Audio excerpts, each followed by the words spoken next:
Virtual events, they have really changed the game during COVID. I remember 2 years ago attending 28 in-person events, either as an attendee or as a speaker. And this year, I have attended 0 because obviously we can't do that. Because we can't go outside, we can't interact with other people, particularly in indoor environments where we could spread this virus thing that will end up killing all of us. So I've been inside my house for about 10 months. I don't know if you can tell, but it's been really frustrating trying to figure out how to move an in-person conference to a virtual environment.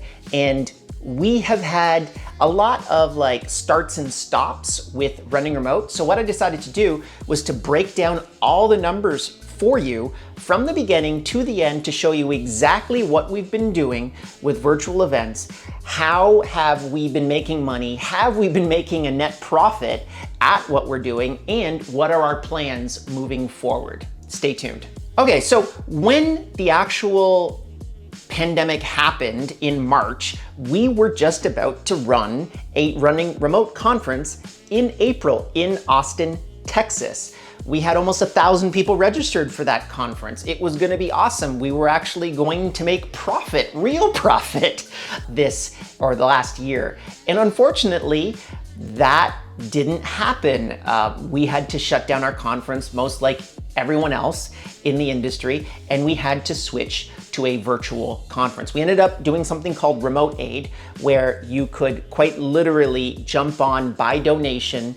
Everyone could just jump on there even if they wanted to pay a penny or pay nothing, they could quite literally jump onto the Remote Aid event. We did not charge any sponsors. We said you can give donations to the Red Cross. That honestly didn't go as well as we'd planned, in the sense that a lot of the sponsors said, well, we want to give you money, we just don't want to donate to your cause, which was kind of weird. But we realized that there was huge attention there. We ended up having over 4,000 people attend that conference and tons of engagement and a really fantastic time. So move forward to today, we had Remote Aid, we had a June event, we had an August event, and we just had a November event. I'm gonna talk about the November event. And again, if you want any more information on this, please ask me questions down in the comments below. I'm gonna be able to answer them as much as possible for you guys. I wanna stay as open as I can. We've really been inspired by Joel from Buffer, who's the CEO of Buffer. They publish everything inside of their company. So we thought to ourselves, well, we should try to be as open and honest as humanly possible with you guys, because this is why we're doing this, is to try to help people get access to remote work, build and scale remote teams. And we thought to ourselves, well, we might as well be as open in this process as humanly possible. So the November event, we had 50 speakers, we had 25 sessions, we had 33 partners. It was a big event. We had 11 hours of live streamed content. We decided to go for one day versus having a 2-day event, which sometimes we had done. We ended up using a platform called Hopin. We've actually used a bunch of other platforms. We started with Remote Aid using Hopin, and now we've gone all the way back to using Hopin again. Full disclosure, one of the funds that I've invested in has invested in Hopin. Hopin is doing fantastic, by the way. But it really is a fantastic platform, and that's what we're gonna be sticking with moving forward for a lot of reasons, but the biggest one being is the ability for it to scale, the ability to be able to jump in on the event even on the day of very quickly and easily, and their killer feature, which is their video chat feature, which I think is fantastic. And it quite literally allows you to be able to have one-on-one conversations with people through video, which no other platform has really nailed. And it's the closest thing that I can see to literally doing like an in-person kind of like networking event with other people. So in terms of the event, we had 3,824 people that registered for the event. 1,167 of those people were from Facebook leads. So we really tried to double down on the amount of users that we were acquiring through our paid advertising. And that was the result of that 1,167 people from our Facebook lead ads program. Out of that, 1,961 people ended up attending the event, which was 51.28% of registrations. So effectively 2,000 people ended up showing up for the event. The general star rating was 8.5 out of 10. We had 408 one-on-one meetings, which was really cool. We had 1,500 messages exchanged. We had the average amount of time that someone spent at the conference was 206 minutes, which was really cool. So a ton of people were watching a ton of content or were jumping back and forth throughout the day. And out of all of our virtual events, we've had more than 11,000 people actually attend one of our virtual events. Now, NPS, which is how we measure how happy people are with the event, which stands for Net Promoter Score, is basically this simple question. How apt would you refer someone else to this event? So out of that, we had in the Remote Aid event, which was our very first event in April that was virtual, we had a Net Promoter Score of 49. Our June event went way up and we had a Net Promoter Score of 57. In August, we had a drop in our Net Promoter Score of 50, and in November, we had a Net Promoter Score, a new record of 58 out of basically 100.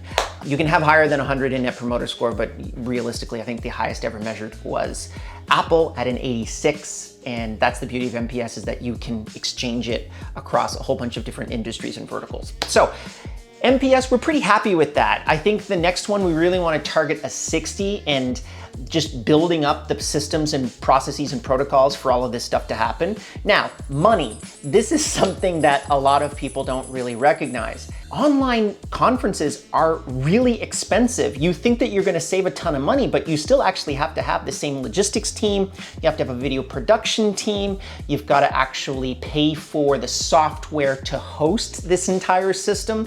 So that was pretty expensive, and we actually ended up, year to date, we have still achieved a loss of $6,554.24. Now, that's not that much. We've generated just this year about $265,000, if I remember correctly, but it's still something that's really frustrating us, obviously, because we're not really, we're at parity, right? We're just literally surviving through the pandemic. Our goal, however, is we've been able to acquire so many new people into the concept of running remote, pulling so many more people in, 11,000 people just this year. As I said before, we were targeting 1,000 people at our Austin event. So quite literally, we've exploded the amount of people that are interested in learning about how to build and scale a remote team, which is pretty obvious because we're in the pandemic. So when we can actually go back to a physical conference, we can obviously charge full price or maybe even more for tickets, and we can have a much bigger group of people that have already had a little bit of taste of what we're doing, allow us to say, hey, yeah, that was a pretty good experience. I want to learn more. I want to go to Austin, or I want to go wherever we're going to have the next physical running remote, and jump in for that event. That's a pretty big gamble, to be completely honest with you. That's something that we don't necessarily know is going to happen or not going to happen in the future. So this is something that we've really been honestly trying to figure out how to turn a profit on. One of the other strategies that we recently implemented was we've been running free tickets through all of these events for two reasons. Number one, we believe that we just have an ethical responsibility to everyone that wants to learn about remote work. And right now they need that information more than anything else. And the more people that actually can work remotely, the slower you can spread this virus. So for that, we said, hey, let's make it free as much as possible so that as many people as possible can get access to this information. The second reason is user adoption, as I had mentioned before. We want a large group of people that we can talk to for the physical version of running remote so that hopefully we can sell them an actual ticket to a physical conference and they can attend at that point. But what we have implemented, which I think is quite interesting, is a $99 a month private mastermind group.